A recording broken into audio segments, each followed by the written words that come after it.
Est-ce que toi aussi, c'est arrivé à toi ou encore à quelqu'un de ton entourage lorsque tu arrives le soir, tu enlèves tes souliers et puis, ouf, il y a une odeur assez particulière qui sort de qui proviennent de tes pieds, de tes bas, et ça sent pas la rose, on va se le dire.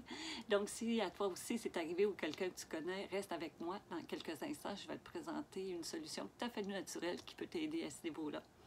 Alors d'abord, je me présente, je m'appelle Linda Gagné, je suis copropriétaire avec mon conjoint Jean de la ferme Alpaga Select. Et nous, notre passion, dans le fond, c'est prendre soin des alpagas. On aime être en nature et aussi en collaboration de l'humain. Et ce qu'on veut, c'est de partager au maximum, avec un maximum de personnes, les bienfaits que peut faire l'alpaga, que ce soit l'animal ou encore les produits qui en découlent. Alors voilà. Et aujourd'hui, ce que je veux te parler, c'est qu'au niveau du pied, c'est la partie du corps, dans le fond, qui a le plus de glandes suporipares. Alors, c'est important de le savoir parce qu'il y a à peu près 250 000 de ces glandes qui sécrètent, dans le fond, de l'humidité, de la sueur. C'est l'équivalent d'une demi-tasse de sueur chaque jour que tu peux évacuer par tes pieds. C'est quand même beaucoup, hein?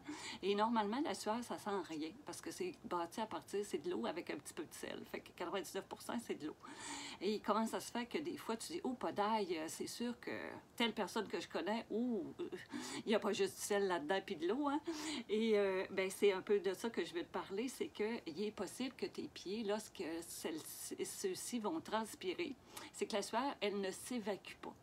Et là, ça devient humide et ce milieu qui est parfait, vraiment, qu'adore les microbes pour pouvoir produire des petits gaz qui sont particulièrement peu odorants. Et si tu as remarqué, c'est que souvent, avec l'odeur des pieds, quand ça sent fort, ça s'accompagne avec l'humidité. Alors, ce qui est important, c'est de chasser l'humidité de tes pieds. Donc, comment est-ce qu'on fait ça? Bien, c'est dans le choix des bas qu'on va porter. C'est sûr qu'il faut qu'ils soient propres, c'est important. Mais tu sais, quand on part pour la journée, on ne se lavera pas les pieds à chaque moment. Et donc, il faut avoir un bas qui va faire très bien le travail. Souvent, on va penser à un produit qui va être naturel. On va penser, par exemple, au coton.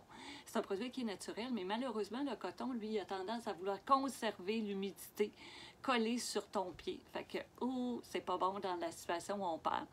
Moi, je vais te parler plutôt de la fibre d'alpaga. Pourquoi? Parce que c'est une fibre qui est naturelle, mais aussi elle a plusieurs particularités importantes. Mais dans ce cas-ci, ce qui est important, c'est qu'elle a tendance à vouloir éloigner l'humidité du bas, donc de ton pied automatiquement. Puis aussi, c'est une fibre qui respire beaucoup, alors qu'il y a de l'espace dedans qui est aéré. Ça fait en sorte que si c'est aéré, ça veut dire que l'humidité, l'air circule, ça sèche et ça fait en sorte que ça évite que ton pied soit trempe, mouillé et d'aller vers l'impact qu'on veut éviter, c'est-à-dire qu'il y ait des odeurs moins agréables. Et aussi, ce que je te dirais, fait que comme matière naturelle, moi je parle beaucoup de la fibre d'alpaga. Également, ce que je voulais te dire, c'est que, puis là, je vais me permettre de te le montrer, c'est que souvent on parle, si tu connais la fibre d'alpaga, souvent on l'associe au fait que c'est très chaud. Effectivement, c'est une fibre qui dégage beaucoup de chaleur, mais tu as des épaisseurs et c'est ça aussi qui est important. Tu vois, c'est pas plus épais qu'un bas de coton que tu portes actuellement quand tu fais du sport. C'est mince et tu peux en avoir aussi, là je me permets de te montrer que c'est pas vrai qu'il y a juste des bas bruns.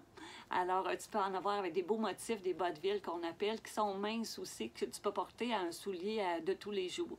Alors ça t'évite, si tu pensais aux bas thermiques vraiment épais, bien, tu peux avoir des beaux bas d'alpaga qui sont à la mode, qui vont être utiles, qui ne seront pas plus épais que ce que tu portes habituellement, puis qui vont faire le travail pour bien prendre soin de la santé de tes pieds. Autre élément que je vais t'apporter, un petit plus, c'est que le fait que les bas, justement, ne gardent pas l'humidité, qu'il n'y a pas d'odeur, bien, tu n'as pas besoin de les faire laver à chaque fois. Et ça, je sais que ça fait particulier. La première fois qu'on entend ça, on a l'habitude, hein, le soir, on met nos bas au lavage, puis je faisais ça moi aussi. Mais avec ces bas-là, c'est pas nécessaire de le faire. Alors, moi, je vais t'inviter, tu les mets dans un petit sac à part, un sac là, que tu peux mettre au lavage. Et pour être sûr qu'ils soient lavés avec le reste de ton linge à l'eau froide, avec un peu de savon, il n'y a pas de problème.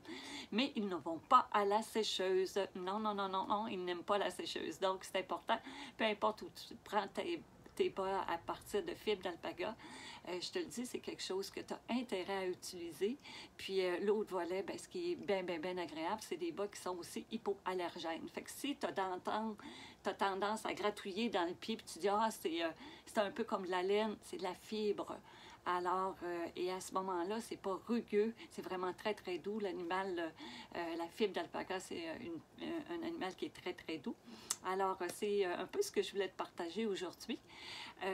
Te parler de la problématique qui est en lien avec le fait d'avoir des odeurs lorsque tu retires tes souliers ou encore des gens que tu connais qui sont près de toi, puis des fois un petit peu trop près, hein, quand il y a une odeur qui est un petit peu nauséabonde. Alors, ben voilà. C'était la piste de solution que je te partageais aujourd'hui. Fait que si jamais tu as de l'intérêt, mais tu ne te gênes pas et tu peux te procurer ce produit-là dans certaines boutiques spécialisées au niveau des alpagas un peu partout au Québec. Puis dernier point qui est vraiment intéressant aussi, c'est que c'est de l'achat local puisque la fibre d'alpaga, les bas d'alpaga, normalement sont faits ici souvent au Québec. Alors, t'encourages les gens qui œuvrent dans le domaine de l'alpaga en même temps. Alors voilà, c'est ce que j'avais à te partager et bien, je vais te souhaiter que tu sois bien avec tes pieds dans les prochains temps. Au revoir.